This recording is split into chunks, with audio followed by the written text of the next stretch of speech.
As a newly single woman, how can you rebuild your financial confidence? Going through a separation can feel like someone has pressed the reset button on your life. Along with the emotional challenges, there's often a whole new financial reality to navigate.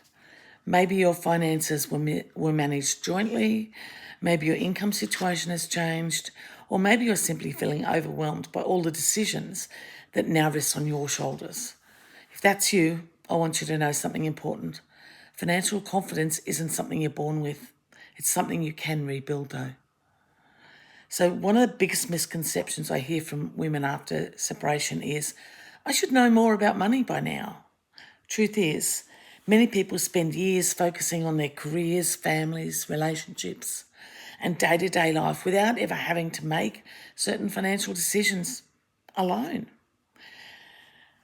So if you're feeling uncertain right now, you're not behind. You're simply entering a new chapter and you require new skills. So first, take stock without judgment. The first step isn't creating a budget or investing money. It's understanding where you stand today. Take a deep breath and gather the basics. Your income, your expenses, any debts, any savings, your super and any assets you own. Don't worry about making everything perfect. You're simply creating clarity. Because when we avoid looking at our finances, fear tends to fill the gaps. When we face the numbers, we regain some control. So focus on small wins. Financial confidence doesn't come from having millions in the bank. It comes from proving to yourself that you can make good decisions.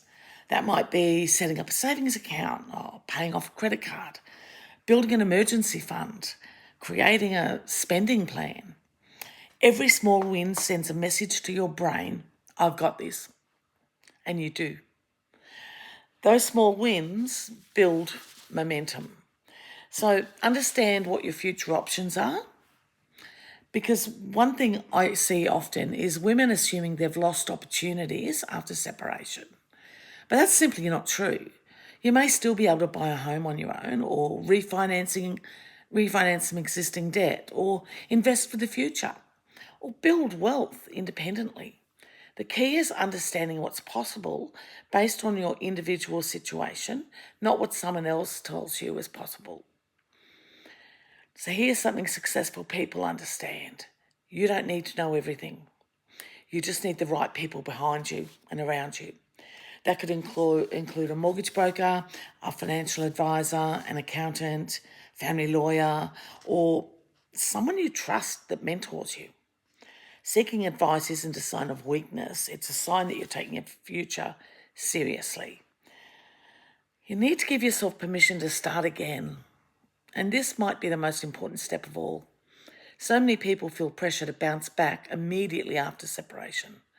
Rebuilding financially is a journey. You don't need all the answers today. You just need to take the next step, and the step after that, and the one after that. And before you know it, you'll look back and realise how far you've come. If you're newly single and feeling uncertain about your financial future, I want you to remember this. Your relationship status does not determine your financial future. The decisions you make from this point forward do. And with the right support, knowledge, and plan, you can absolutely create a future that feels secure, independent, and exciting. If you'd like to understand your options around home ownership, refinancing, or rebuilding your financial position after separation, I'd love to help. Reach out for a confidential conversation and let's talk about what's possible for your next chapter. You are stronger and more capable than you think. Have a great day.